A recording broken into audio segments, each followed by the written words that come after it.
Good evening, everyone. It's so good to be with you all. My name is Father Andrew Laguna. I am a Jesuit priest, part of a religious order called the Society of Jesus, or the Jesuits. And right now I'm based in Loyola Marymount University, which is in Los Angeles, really close to LAX.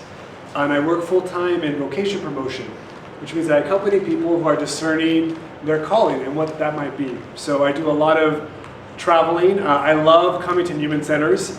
I myself am a product of a Newman center. I went to UC Irvine, was a bio major there, and that's really where I found my faith deepened, and I really found my call to be a priest.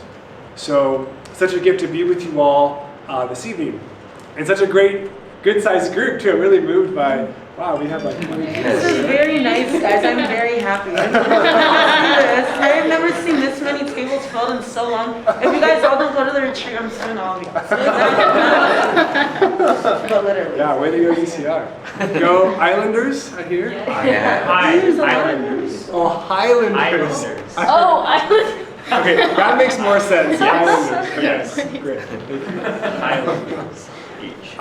So the title of this talk is Vocation, Discernment, and Ignatian Spirituality. So my hope is, so as a Jesuit, part of our tradition is comes from St. Ignatius. We call it Ignatian Spirituality, and part of that is discernment. And I created this talk because I think when you are in college, when you're younger, that question of discovering your calling in life, your vocation, can be a confusing one. It can be a challenging one.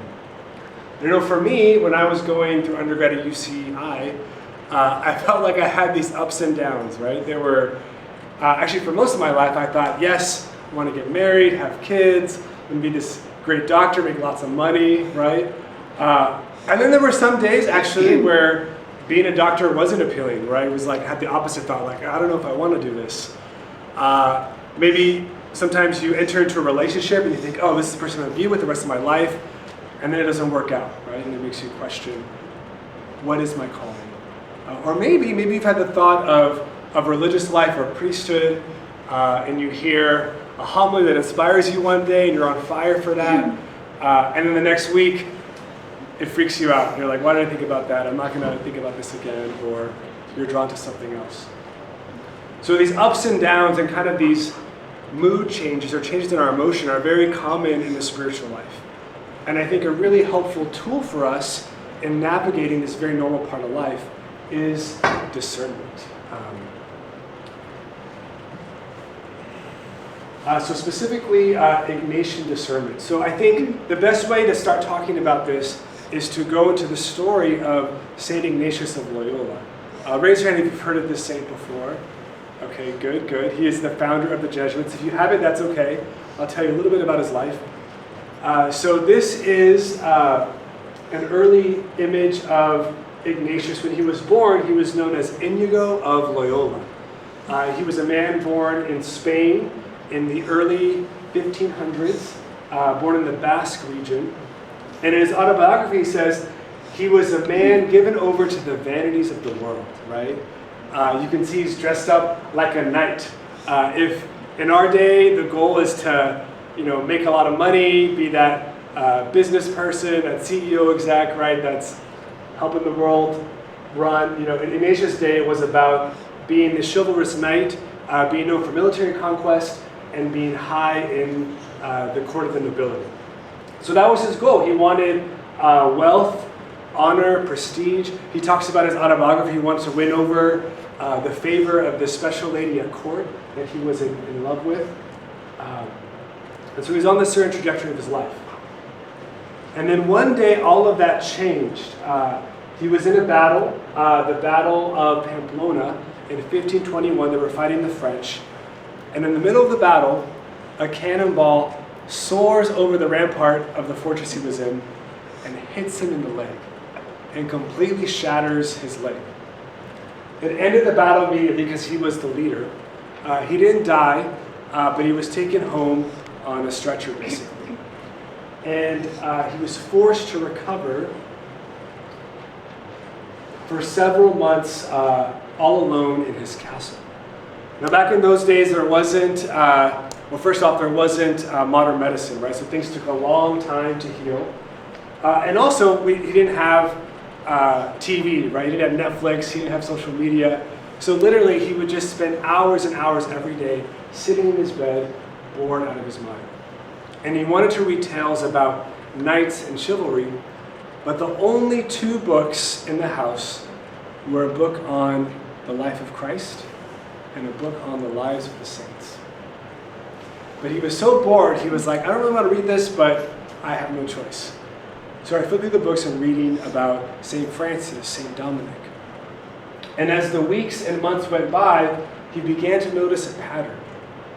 He noticed that he would daydream sometimes about being a knight and winning battles, going back to what he did before. And it was exciting. He would get lost in these fantasies for hours, right? But then after the fantasies were over, he noticed that the excitement went away very quickly and that he felt dry and discontent. He felt kind of empty. But then when he read about the lives of the saints, when he read about the life of Christ, he noticed something deeper was happening. There was this peace, there was this joy, and very importantly, after he stopped reading, the feeling stayed with him, right? The peace lasted, and it kept feeding him, even long after he stopped reading about these saints and the life of Jesus. In his autobiography, he says, one day he noticed the difference, and he realized when he was thinking about things of the world and fantasizing about what he could do to win honor and prestige, that was coming from something that wasn't from God, from what he called the bad spirit. That's why he left him feeling dry and unhappy.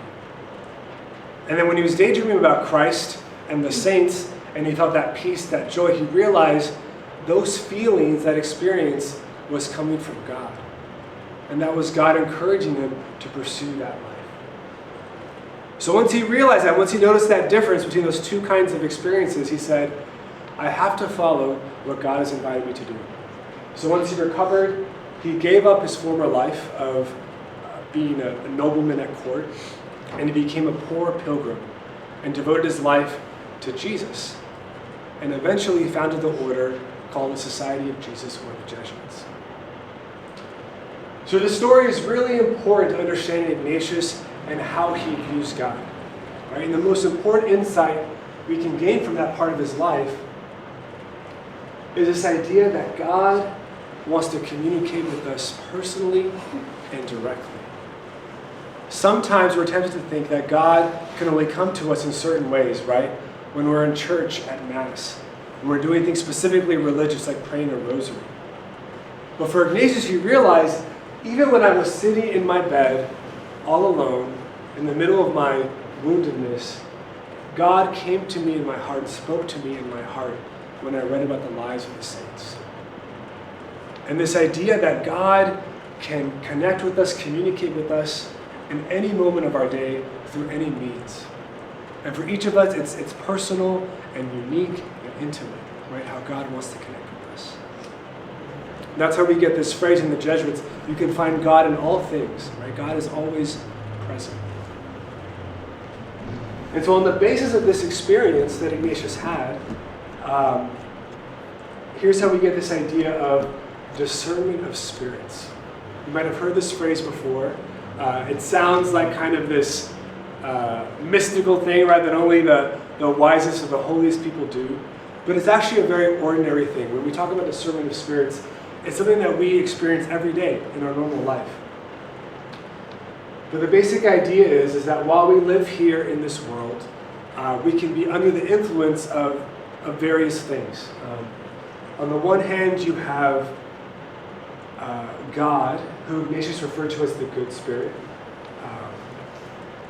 or you can refer to as the Holy Spirit. Right? We have this God who always wants to reveal God's self to us, right? To show us his love, his mercy, to draw us closer to him. And is always trying to get our attention, always trying to get us to notice him. Just like for Ignatius in his bed when he was recovering. So we have this influence from God who's always trying to be in a relationship with us. And then because we live in a world, right, after the fall, we also have other influences, what Ignatius refers to as the bad spirit, or sometimes as the enemy. That there is a spiritual reality out there that wants to wants us not to grow closer to God, right? That wants to discourage us. Sometimes when you talk about the evil spirit, the bad spirit, you immediately go to, right, the scene in The Exorcism, right, with someone possessed, right, or like a demon, like something really scary. But it's not, it doesn't have to be that overt, right? It can be something very subtle. The bad spirit or the enemy is anything that takes you away from God. It can be temptations of the flesh, Ignatius says, right? Part of our concupiscence, right? Like sometimes we want what we shouldn't want. It can be things in the world, right, that we experience that discourage us or that take us away from God. Corruption in the world. Or sometimes there is that spiritual reality, right? That, again, not as overt as like a possession, but there is a spirit out there that doesn't want us to become close to God. And so discernment of spirits, we can boil it down into 3 steps. Ignatius says when we discern, the first step is to be aware of what is happening within us. Very simple, but we can't take it for granted in this day and age, right? It's to stop and listen to what is going on inside my heart. Ignatius had that experience of when he was in his bed and he realized, oh, I'm having these different emotional experiences, right? And he paid attention to them. Same thing for us, right? To pause throughout our day and to actually ask ourselves, what am I feeling right now, right? What is going on in my interior life? I feel anxious, or I feel joyful, right? I feel fearful, I feel inspired. What is happening within? It's a lot harder to do this right this day and age. We're always being stimulated by things. I know I'm always on my phone. We always have stuff to do. We're running from point A to point B to point C. So this first step is super important. Do we stop and become aware of what is happening? And the second step is understand what spirit is at work. Right now, I'm feeling, this is an example. Right now I'm feeling stressed and overwhelmed. I feel like I feel hopeless about my future. Okay, I have that feeling. And you ask yourself, what is causing that feeling? What spirit is that coming from? Is that coming from God? Or is it coming from not from God, from the bad spirit? Or I'm here with this community of people that I know. I feel joyful, I feel inspired, I feel loved, I feel peace. What is this feeling? Is it coming from God or coming not from God? So distinguishing what is the source of those feelings. That step is very important.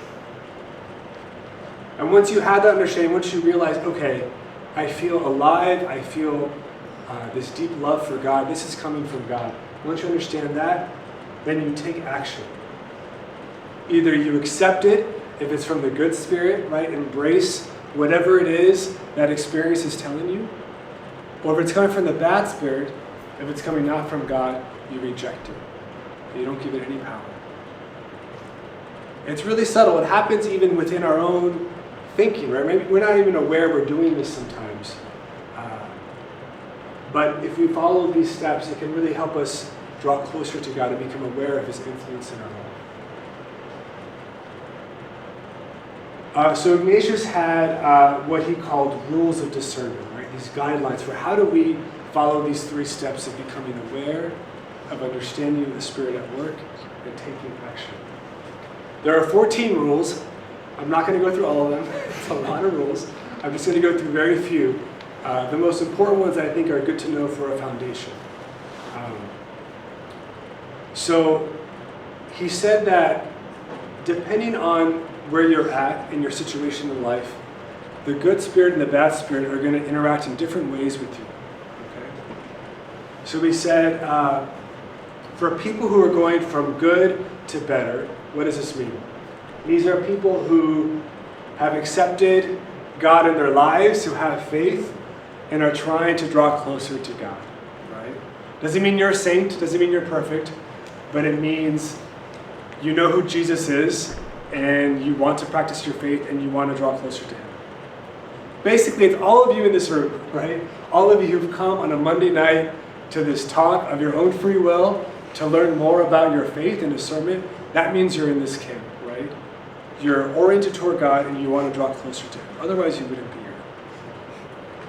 So he said, for people going from good to better, the good spirit and the bad spirit are going to act in different ways. So the bad spirit, Ignatius says, for people who are trying to get closer to God, it is proper to the evil spirit to bite, sadden, and place obstacles, disquieting with false reasons, so that the person may not go forward. Very logical, right? If the bad spirit doesn't want you to get closer to God, and that's the direction you're facing, it's going to want to do whatever it can to slow you down or make you turn around and go the opposite direction. So the evil spirit will bite you. What does Ignatius mean by that? Sometimes, you could be in the midst of a joyful experience and you have that nagging thought, right? That interrupting voice that might say, oh, you don't really deserve to be this happy, right? Or you're not worthy of this, right? Just little ways in which the evil spirit can bite us. Or maybe sometimes with people who mean well like you all, it can be a lot of unnecessary guilt, right? Like, you're not worthy enough to do this. That could be in which the evil spirit kind of messes up. Sadden, place obstacles, disquieting with false reasons. The evil spirit's going to try to convince you maybe that you're not worthy of God's love, that maybe what you had hoped for in your future, maybe in your vocational call, right, can't come to be. The evil spirit's going to try to make you feel far from the Lord.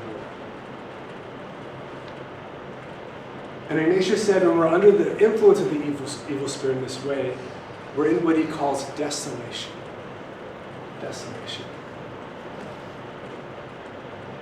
And he says, by this kind of desolation, I mean, for example, obtuseness of soul, turmoil within it, an impulsive motion toward low and earthly things, or disquiet from various agitations and temptations. This state of being agitated. He says, these move one toward lack of faith and leave one without hope and without love. One is completely listless, tepid, and unhappy, and feels separated from our Creator and Lord. And this part is the most important part, right? When you're in desolation, when you're feeling the influence of the evil spirit, you're going to feel distance between you and God. You're not going to feel His presence as strongly. In fact, you're going to feel more His absence. What are some examples? Let's say you have a habit of going to daily mass, or praying the rosary, or praying the daily scriptures. And normally this gives you life and inspires you.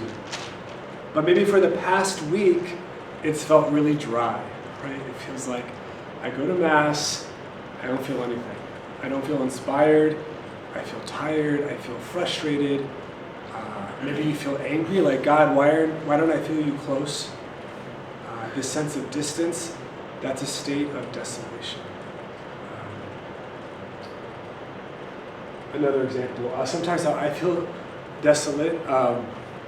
I like to, I'm a big planner, I like to control things. So when I have a lot going on and I feel anxious about not getting things done, I have the thought or the feeling like, I'm not going to be able to do what I have to do. I'm going to mess up in this talk I'm going to give to students, or this mass I'm going to do, or this trip I'm going to make. It's going to be a failure, right? And then I get into this state of desolation, right? Where I feel separate from God. It can happen in a myriad of ways, right? It can be very subtle. It can be big feelings. Maybe you feel desolation, it's because something really big happened in your life. Or it can be very small, right? It can be something maybe you barely notice, but just kind of takes away your joy a little bit. So some general questions to ask about desolation. What leaves you feeling without hope, distant from God, afraid, anxious, agitated, deflated, bored? What leaves you feeling afraid to share my heart with others? So the most important thing I like to communicate about desolation is that if you can relate to any of this, and I'm sure all of us can, know that it is totally normal. This is a normal part of the spiritual life. This isn't something that happens because you're doing something wrong, right? But it happens because it's part of walking in this journey in this earth, right? That sometimes we're going to go through periods of desolation. And God permits it because God knows that if we experience this, we can grow closer to Him in the long run. We can become stronger in our faith. But all of these feelings are normal. The most important thing is to name when you're in that state, right? When you feel desolate. Because once you can name it, you can call it for what it is and not let it have power over you. Another point, so this is specifically spiritual desolation, right? I'm not talking about like mental health, like depression, anxiety, or any other mental health issue. Sometimes people have that, and they learn how to live with it. But just because you have depression doesn't mean you're desolate. It specifically has to do with your relationship with God, right? So it's when you feel distant from God, when you feel sad because you feel like God is far. That's the kind of desolation we're talking about. Someone could be living and dealing with depression or anxiety and still feel close to God, right? They're not in desolation. It's only when you have that sense of distance from the Lord that it's called desolation. Does that make sense? So now switching to the positive, so going back, right? Ganesha said when people are going from good to better, when people are trying to get closer to God, the good spirit is going to act in the opposite way. So he says, it is proper to the good spirit to give courage and strength, consolations, tears, inspirations, and quiet, easing and taking away all obstacles, so the person may go forward in doing good. Right? So the bad spirit's going to want to hinder you. The good spirit's going to want to push you forward, right? Encourage you closer to the Lord. And maybe you can relate to some of these things, right? Feeling courage, right? Maybe this retreat, right, that was being announced, maybe you feel like inspired, like, yeah, like, I want to do this. Like you feel energy for that. You feel, maybe you've never been on a retreat like that before, but you feel the sense of, no, I'm going to try it out. I'm going to step outside my comfort zone. That's the good spirit, right? Pushing you towards something good. It's going to bring you closer to God. Tears. Tears are a really big sign of the good spirit. Ignatius was a big crybaby. He cried all the time in prayer. And obviously these aren't like tragedy tears. These are warm tears, happy tears, right? I think a lot of us can relate, right? Maybe you hear the homily at daily mass that speaks to you right where you're at, and you realize, and you get teary-eyed, right? It's like, that hit me right in my heart, and I know God is close to me. It can be an encounter, a conversation with a good friend, right? A conversation that encourages you. You can be filled with gratitude, right? So sometimes we're so grateful for our families or for the beautiful things in our life that we just cry, right? Or seeing a sunset, seeing something beautiful that takes your breath away. These can be how the good spirit works to draw us closer to God. Easing and taking away all obstacles, right? I was overwhelmed because I had so much to do, and then I was filled with a sense of, you know what? It's going to get done. It's going to be okay. God's helping me, and it's going to work out, right? That can be the good spirit taking away those obstacles. So Ignatius refers to this state of being drawn closer to God as consolation, spiritual consolation. He describes it really well, and I'm going to put the text up here. But just pay attention if you resonate with any of these experiences that Ignatius is talking about. Okay? So it's 3 parts. Here's the first part. He says, by this kind of consolation, I mean that which occurs when some interior emotion is caused within the soul, through which it comes to be inflamed with love of its Creator and Lord. As a result, it can love no created thing on the face of the earth in itself, but only the Creator of the world. When your heart is just filled with love of God and you want to serve Him, or you want, you're just in prayer and you want to stay in prayer, right? You want to stay at church, right? Because you're just filled with that sense of love for the Lord. Similarly, this consolation is experienced when the soul sheds tears which move into love for its Lord. Whether they are tears of grief for its own sins, or about the passion of Christ our Lord, or about other matters directly ordered to a service and praise. So interestingly, tears, for example, a Good Friday, right? We do Stations of the Cross, we hear about the passion of God. Sometimes they can be very moving, right? We're moved to tears because we see what Jesus suffered for us.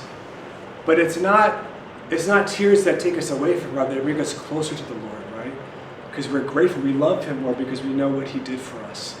And it brings us to tears. So tears, they aren't always happy, but even if it's connected to some kind of suffering, it brings us closer to God. That's the main idea. And then the last one.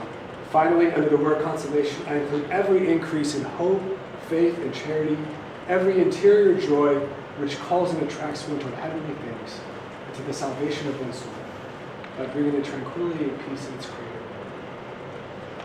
So anytime you feel deeper hope, faith, and love, anytime you feel this deep sense of peace in your heart, that's coming from the good Spirit, that's coming from God, and you're in consolation. And same as desolation, this can be big, it can last for days, for weeks, or it can be subtle, it can be small, it can be fleeting. The other day I was driving and I was listening to Spotify, and there was this random Christian mix. And this song came up on random that I hadn't heard in so long. It was a song that brought me back to high school and like being in ministry at church. And I was so moved because it reminded me of my relationship with God when I was younger and some certain key moments I had with the Lord.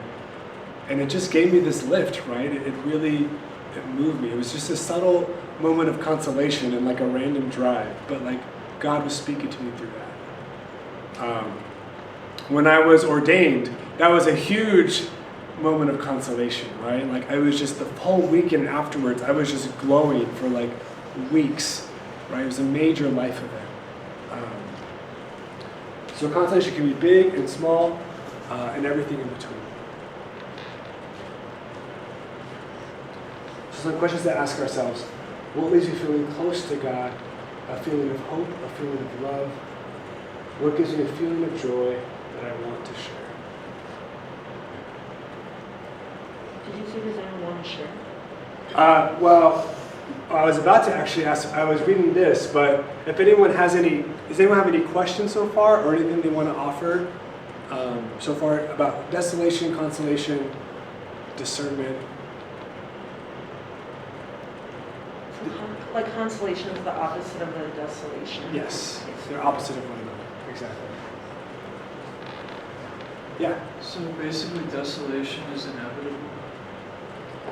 Desolation, I would say, I don't think there's anyone, even the saints, who haven't gone through desolation. Ignatius goes more into the rules of discernment, why God permits desolation. But basically, God wouldn't permit something unless He thought it would draw us closer to Him. And that's the idea. Desolation helps us to grow in our spiritual maturity and to become freer and to desire God in a deeper way. In fact, Mother Teresa, for example, famously had desolation for many, many years, right? And God would only permit that if He thought this would draw her closer to Himself. It's inevitable, but it doesn't last forever. It always comes to an end. Consolation always follows desolation. Does that make sense? Any other questions, comments? Yeah? I don't do that very frequently. How frequent would you say is too frequent? How frequent is too frequent for what? Sorry? How frequent is too frequent experiencing desolation? Yeah. I wouldn't say there's, I think desolation is harder the longer it goes on, right? Something can be desolation for a long time. And Ignatius says if you are in desolation, this is another rule, which I didn't mention, but the best thing you can do is talk to some kind of spiritual guide, right? Either a confessor, can be a priest, right? A spiritual director. It can even be a good friend, like someone here in your community, right? Who shared, just to share what's happening. And that a lot of times can help lessen the weight of desolation that we can feel. But if you ever get to a point where it's like, you know what, I've been in this funk for too long, don't ever hesitate to reach out and talk to someone. Jesus, that's que nada. Presidente. Good, great, good. Good questions. Anyone else? Yeah. It's more like, is there a book that I want to expand like? Yes. Giuseppe's book? I'm just scratching the surface. Okay, like what book would you like to start off and thinking about the topics Yeah. that he's pointing out? I know Yeah. you only went through a few of them. There's 14. I would like to know. Yeah. I have some recommendations at the end, and you can take a picture of it. So, and I'm going to send my presentation to your leaders afterwards, so they'll be able to post it too. But great question. I'm just scratching. Like you can go in a lot deeper. So I'm glad you're interested. Yeah, Jesse. Something that came to mind from some of the questions, but something I know about Ignatius, and sorry if it's a spoiler. Please. When I'm in a period of desolation, one thing that it seems so obvious now that I say it to you, but it was like moving a whole mountain, is sometimes when I'm in a period of desolation, especially one that seems to be habitual, something that keeps coming back, when I am in that moment, if I can, for a moment, part of it is becoming aware of what's happening, sort of stepping out of that feeling for a moment, I can think, wait, I haven't always felt like this. So what changed? Like what caused me to slip into that? And then what I'm flooded with are memories of being in consolation. And sometimes the way out of desolation is to remember that I can be in consolation.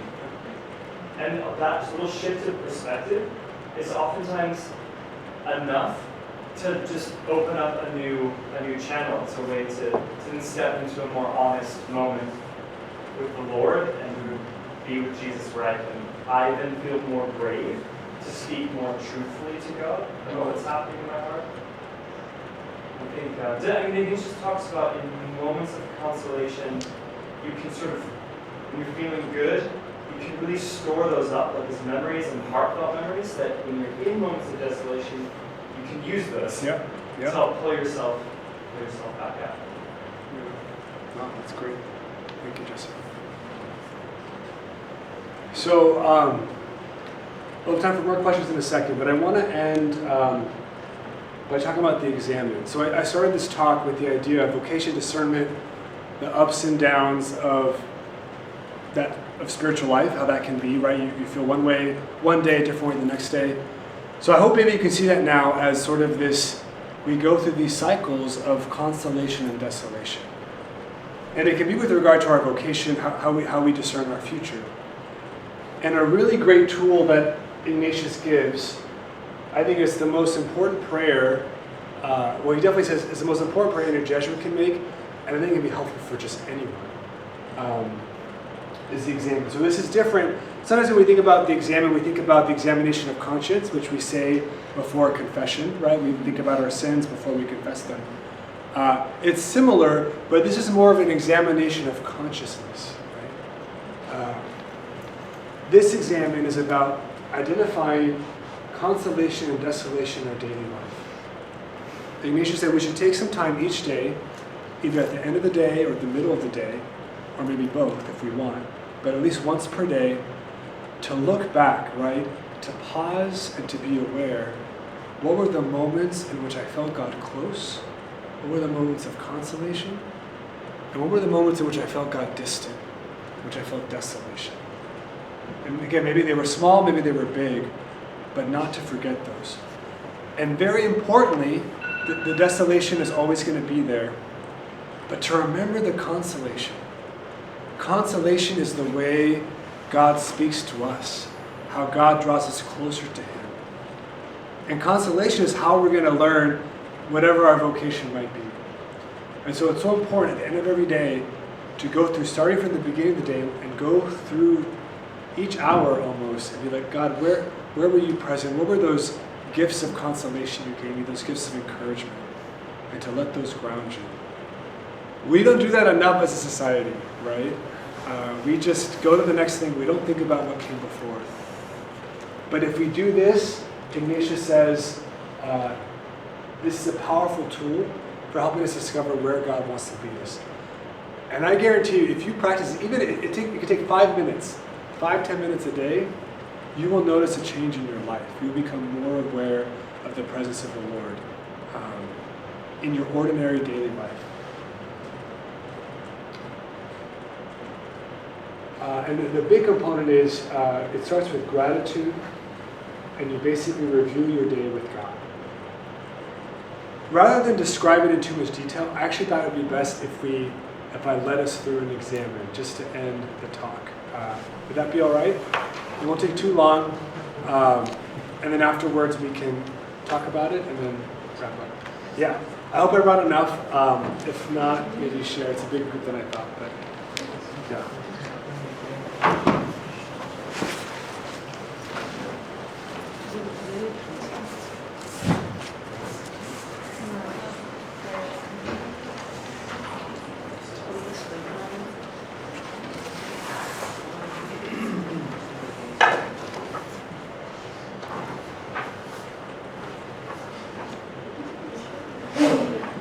Are we out?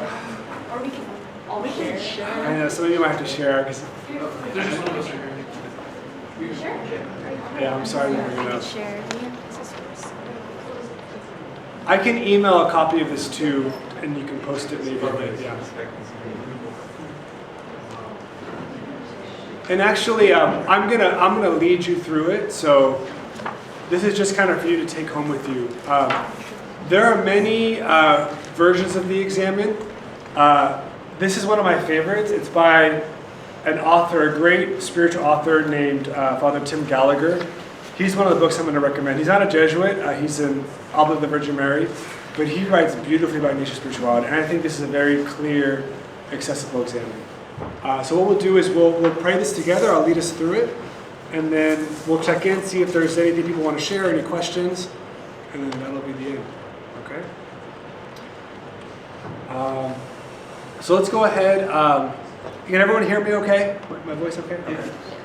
So let's start just by getting into a comfortable position. It helps to have your feet flat on the floor.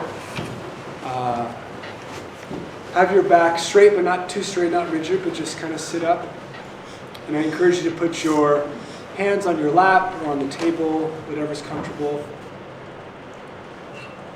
Just start by closing our eyes and taking a few deep breaths. Breathe in. Breathe out. Breathe in. Breathe out.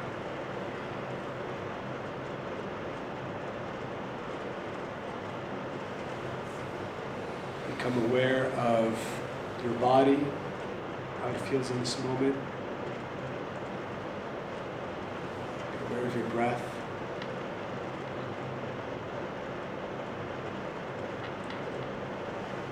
And become aware of God who's present with us right now.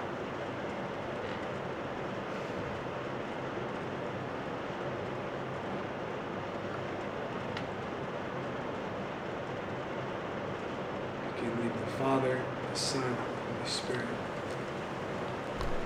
So with your eyes closed, I want you to imagine how God looks upon you right now in this moment. Sitting in your chair in this room.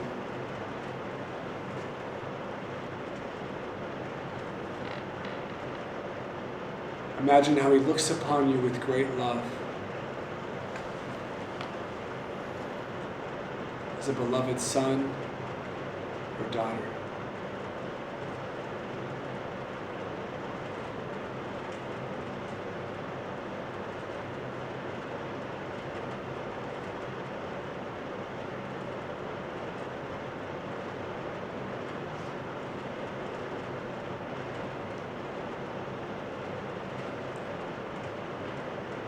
The first step of the examen is gratitude. Keeping your eyes closed, look back on this past day.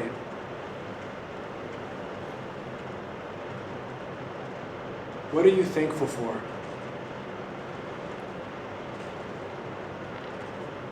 Could be a person, conversation,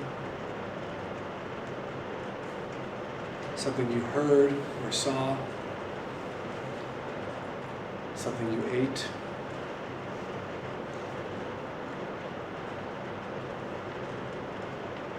What naturally bubbles up in your heart as you think about what you are grateful for?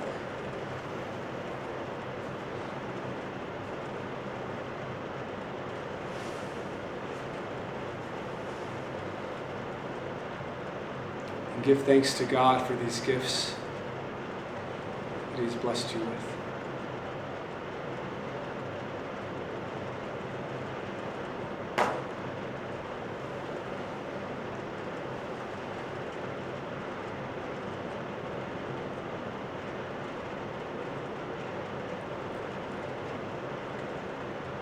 The second step is petition.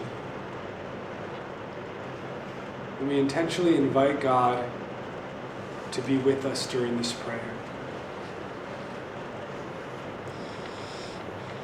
We ask for God's grace that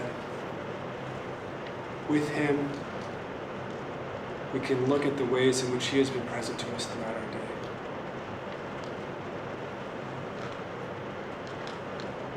We invite His Spirit to guide us and be with us.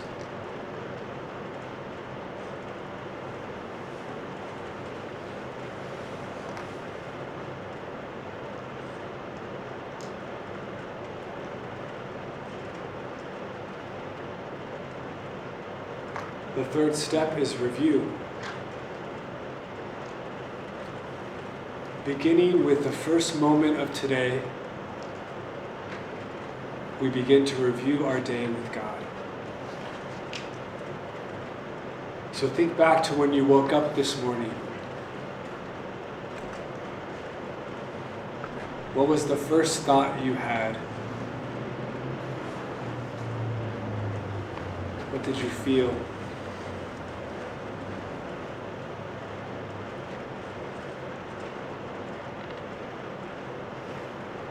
And how did you begin your day? What were the first things you did?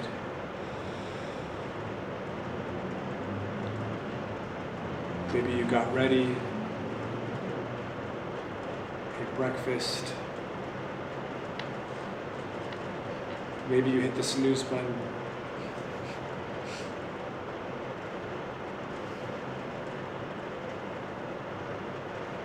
How did your morning unfold?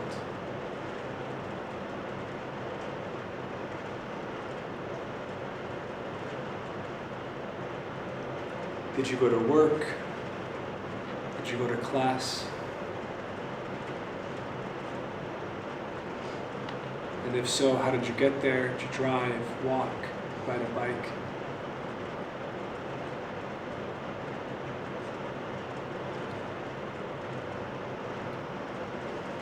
Try to remember, what were the stirrings in your heart?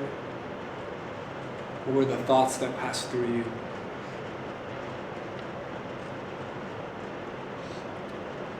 And notice, were there moments of closest to God, moments of consolation, moments where the Lord felt near, maybe you felt peaceful, joyful?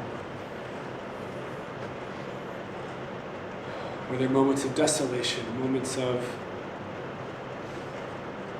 frustration or fear, stress? Moments where you felt far from God or weren't thinking of Him?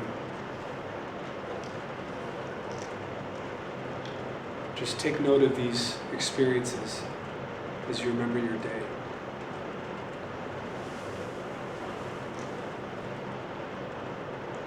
Remember how the morning developed.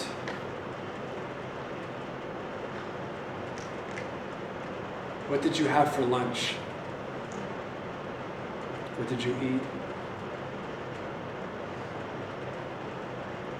Were you by yourself or with people?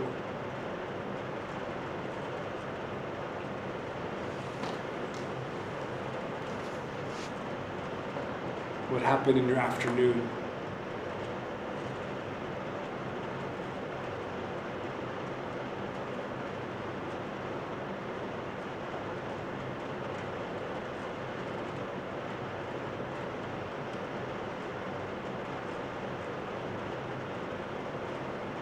Where were you and what were you doing as evening approached?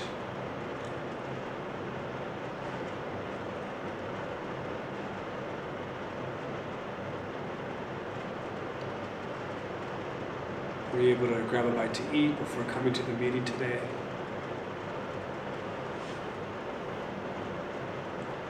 Any people you saw here this evening or talked to that stand out to you?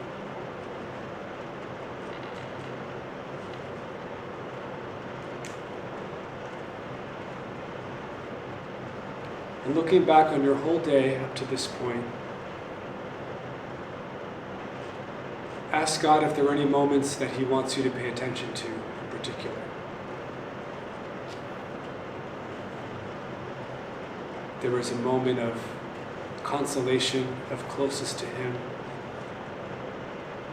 Maybe savor that, stay in that moment more.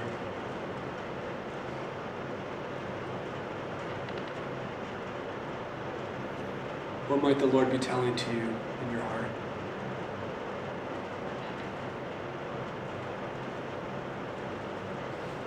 And if there was desolation, maybe talk to God about it.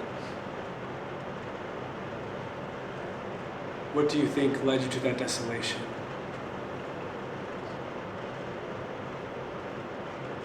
Share your heart with God and how you felt.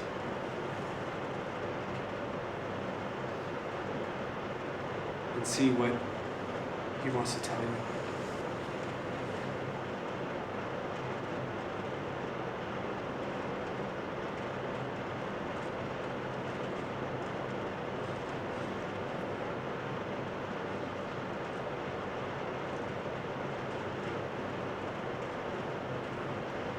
The fourth step is forgiveness. Were there any moments today where you did something you regret? Perhaps something you need to ask forgiveness for. Or maybe you just had a struggle and you desire healing.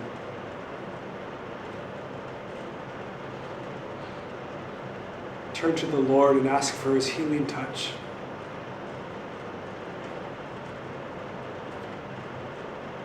And God, in His love and His mercy, always desires to remove our heart's burdens.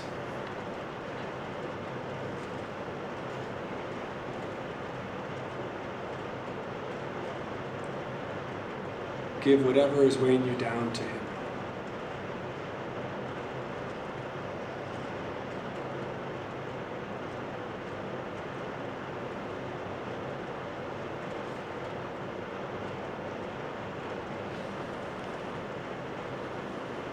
The last step is renewal.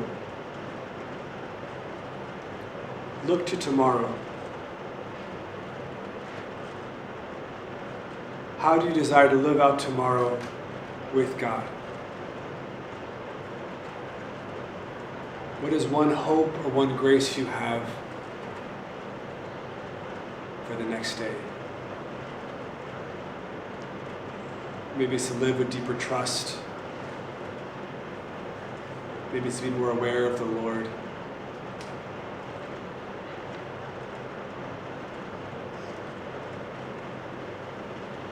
Whatever it is, plan how you want to live tomorrow closer to God.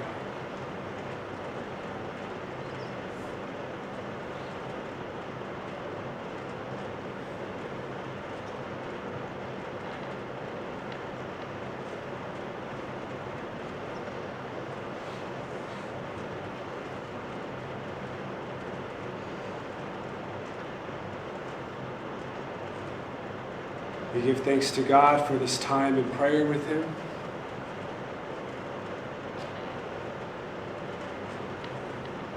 And we close by saying the prayer that Jesus Himself taught us. Our Father, who art in heaven, hallowed be thy name. Thy kingdom come, thy will be done, on earth as it is in heaven. Give us this day our daily bread, and forgive us our trespasses, as we forgive those who trespass against us. And lead us not into temptation, but deliver us from evil.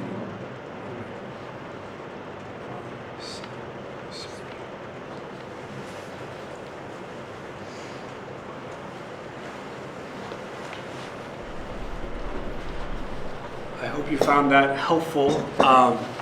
That was a little longer than usual because I wanted to walk you all through it. But the exam is very adaptable. Sometimes if I'm really tired, I've had a long day, sometimes I just do the first step, gratitude. But even if you just do that, that's okay. You know, sometimes I focus more on certain steps than others. But the point is to have that awareness, right? To have that time with the Lord where you're trying to become closer to Him and aware of how He draws closer to you. Does anyone want to, don't feel like you have to, anyone want to share maybe something that came up in your examen that you hadn't thought about that moved you, or a particular part of it that you felt connected to? Edwin? Well, the part my day that I felt most grateful for was just a little bit of time I got to spend with my younger brother today. So that immediately came up. And definitely felt like, in those moments, God is He's definitely there. That's great. Excellent. Yeah. I think for me, it just helped me a lot with slowing down, because sometimes I feel like with my schedule, it's so much, and I feel like I'm constantly like moving, and this was like a time for me to slow down and to be in God's presence, and also just give gratitude. And I feel like oftentimes like a lot of us forget what we have in our life and what to be thankful for, and I really felt like the exam was really able to help me kind of do that. Yeah, that slowing down is hard to do. And we can't take that for granted, those moments of quiet and peace with God. Anyone else? Yeah. Words that kept like going in my head were first trust, then lean, then fall, and then it ended up going in the opposite order. So from fall back to lean, back to trust. And that's in that sequence I heard it echoed in my head. Wow, beautiful. You felt God kind of leading you Yeah. through those movements. Right.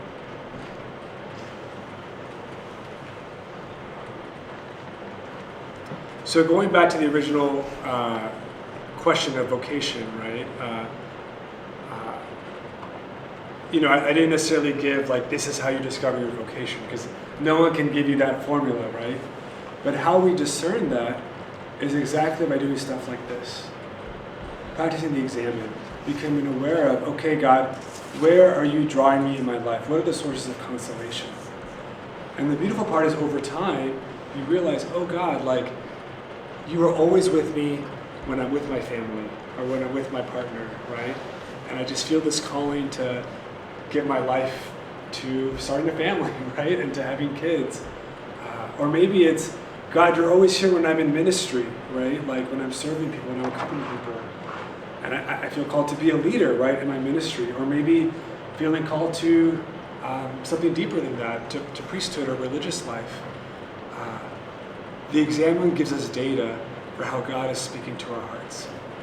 And if we're faithful, if we practice it over time, we're going to learn the ways in which His voice is speaking to us and guiding us. So I hope you find this helpful. I'm sorry there weren't enough copies. There's like apps, actually examine apps with guided examines. If you go online and type it, there's so many versions online. If you found a guided examen helpful. But I really encourage you to practice this. Any last questions about anything from the presentation? Yeah, Julio. Are there any times that you'd say that we put ourselves in desolation? Good question. So again, one of the rules. Oh, by the way, this is the further resource page. So I highly recommend if you want like a detailed description of each of the rules and practical applications. This book, The Discernment of Spirits by Tim Gallagher, that is like found. It is so good, and he has great examples. The Examine Prayer is a whole book just on the Examine. God's Voice Within is another really good book on discernment by Father Mark Thibodeau, a Jesuit. So any of these books I think would really help if you want to go deeper into this. To answer your question, one of the rules, Ignatius says, sometimes one of the causes of desolation can be spiritual negligence. You know, like if we're not faithful to our prayers, if we stop being in community, if we stop going to church, we're going to be more prone to desolation. We're going to be more prone to having a lack of faith, getting distant from God. And he goes into a few others. So there are ways we can become more prone to spiritual desolation. Even sometimes physical desolation, like getting really sick, you know, can make us more prone. Like I got really sick in March, and it just brings your whole morale down, you know, when you're sick and like it lasted a long time. It was like, so sometimes that can make you more prone to spiritual desolation. Yeah, but there are different ways we can be more vulnerable to it. Thank you. Yeah. Sometimes if you're really hangry, you know, if you're get more desolate. Yeah. I was curious, so do all followers go into the Jesuit order, or do you meet the Jesuit order, or does it pick you? Yeah. Great question. Looking at the Catholic priesthood, there are many paths, right? So one path is to be a diocesan priest. So that is a priest who enters a particular diocese and works in a parish, and all the parishes are under the bishop. So that's Father Gino here? Did you just, yeah. Father Gino is a diocesan priest, and this is your assigned parish, right, Father Gino? My assigned parish, yes. Yeah. So it's very much a call to be a pastor, right, and to be fully engaged with the people of God in sacramental ministry. There's also another path of religious orders, right? So throughout the history of the church, there are different founders who have started different congregations, like Dominicans, Franciscans, Jesuits. Ignatius founded the Jesuits, and each of those orders has a different, what we call charism. So Franciscans, St. Francis, like this call to be with the poor, right? So that's kind of their emphasis. What was that? Peace and good. Peace and good, right. Dominicans, it's veritas, right? Truth, right? A life, they're the order of preachers, life committed to studies. And the Jesuits, our charism is basically to be available to serve God in whatever the need is, right? For God's greater glory, to help souls. So we're kind of this missionary order that's available to serve wherever we might be needed. But a big way is through this spirituality. So when a man or a woman is discerning a religious order, they kind of, again, pay attention, like where do I feel drawn, right? So maybe they'll visit an order and they'll feel right at home. They're like, oh, this is a great fit. That's how I felt when I went on a Jesuit retreat. Sometimes they read about a saint and they're inspired and they want to do what that saint did. So it's all discernment. It's all listening to what are those patterns of consolation, right, that are drawing us close to the Lord. And that's how we find that path. Yeah, does that help? Does that make sense? Okay. Yeah, you're welcome. Yeah. Great question. Any other questions, comments? Yeah. Just kind of, if you could describe a little bit like of your own experience when you felt that call, like maybe like age, and where, like if you remember a specific moment where like it felt strong. Yeah. Oh, great question. So I was 21 when I started seminary to be a Jesuit. I was actually right after I graduated from UC Irvine. But you know, I wasn't one of those people who, sometimes you hear vocation stories and people always knew they wanted to be a priest, right? When they were 5, they were celebrating Mass with their stuffed animals, and that was not me. I was not that kind of person. Like Yeah, I never went to Catholic school. I went to public school. I was part of a vibrant parish. But for me, the call started, it started with my faith, really. When I was in high school, I had a really powerful experience of God on a retreat, where I just felt like I experienced the love of God for the first time, and it just changed my life. And I was a sophomore, and after I got confirmed, I wanted to give back and be involved in retreat ministry. I loved being on retreat and accompanying people and just seeing other people fall in love with God. And so I did that from senior year of high school all throughout undergrad. But at the same time, I was pre-med, I was a bio major. Ever since I was in middle school, I wanted to be a doctor.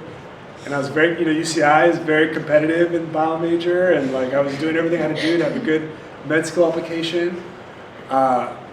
And then when I got to my junior year, I did an internship at a hospital.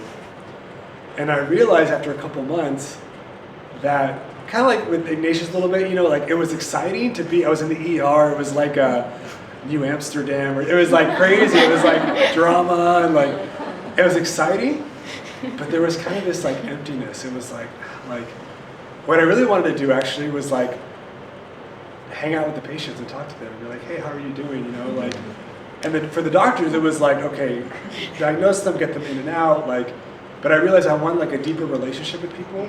And if they had, like, sometimes they'd be wearing like a miraculous medal or roses, like I want to talk to them about like their faith or offer to pray with them. But anyway, I realized like, I'm like, okay, I don't think med school's for me. And so I kind of went through this crisis of like, I don't know what I'm going to do.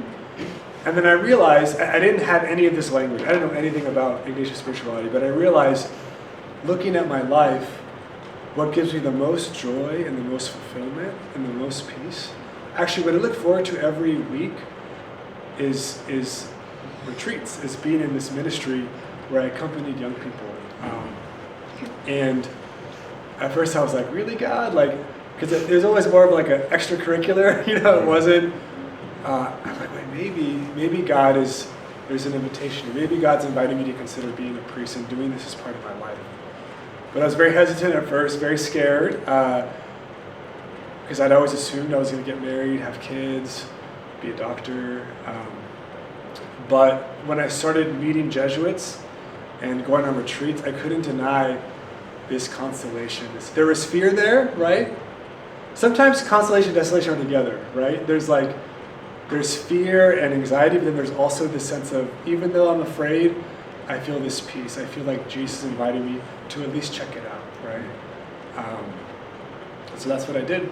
And then, it's been 15 years almost in August. And there's ups and downs in any life, but overall, I feel like I'm living out what I originally wanted to do, which is to accompany people spiritually, right? And walk with people, and it's a source of a lot of joy for me, and that's how I know it's my vocation. Yeah. But I would say it wasn't an aha moment necessarily. It was kind of a gradual thing over. Sometimes people do have that aha moment, but for everyone, it's different. Thank you. Yeah, thanks for asking.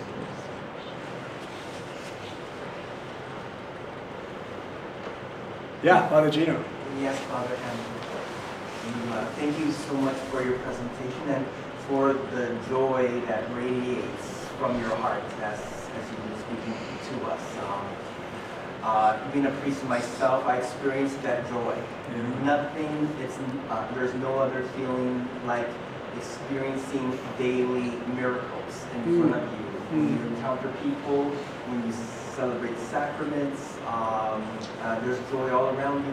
At the same time, the cross that priests carry, especially in this day and age, is pretty darn heavy.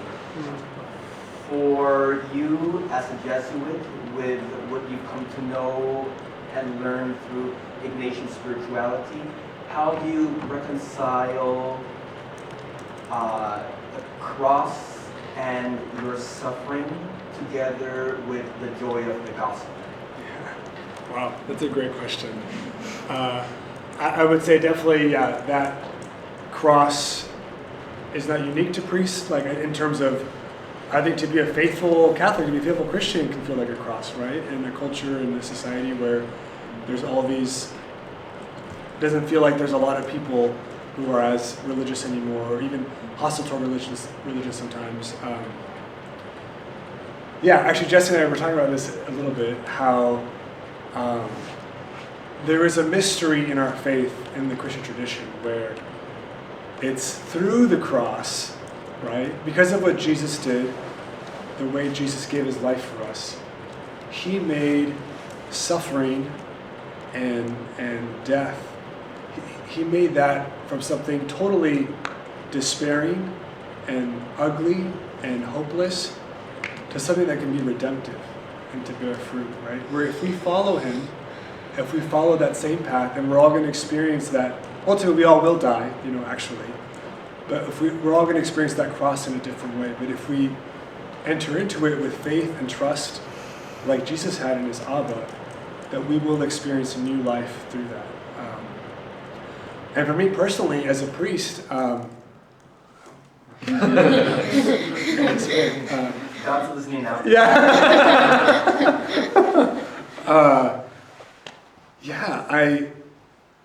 That sometimes there are days when I do feel discouraged, like we all feel discouraged. But then, you talk about witnessing miracles, like I experience, sometimes it's the faith of the people of God that really inspires me, and you see God at work in people's lives in a really beautiful way.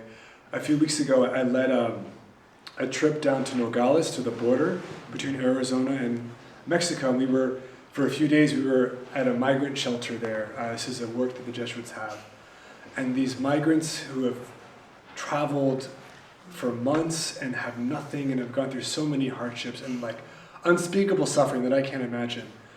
I remember talking to them, we were in the comedor where we have meals, and these people were just talking about how much faith and trust they have in God, and how everything they do for the love of their families, and how they have just a little bit of hope, but that's all they need. And just I moved to tears. I was like, how beautiful, you see in the midst of such darkness, this love for God and this faith. So I think for me, it's other people, that encourage me. And you see how God is present in everyone, even in the midst of really challenging circumstances.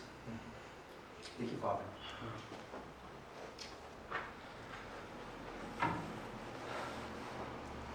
Well, thank you all so much. It's been so good to be with you and such a pleasure. Thanks for listening. And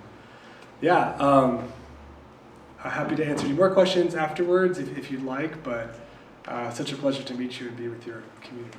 Thank you.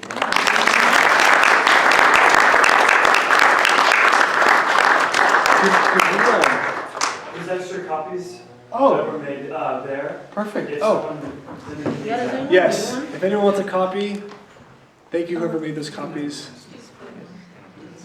Does anyone need one or no? We can put them on the table. Yeah, you guys can just grab one. Grab them. After this stuff. So I have a favor.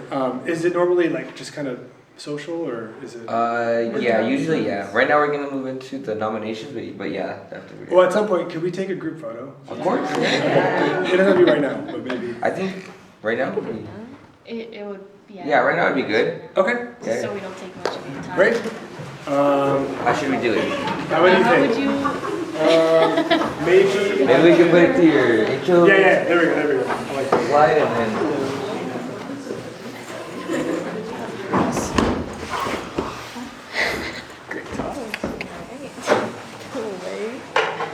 We have to. Looking at him. The whole time you're Yeah, the whole time you're on the Gambo, yeah. Alright, so we can all make our way over here. Tall people in the back? Tall people in the back? There's a mirror. You gotta look at this Make us look good. One of our Okay, that was ready.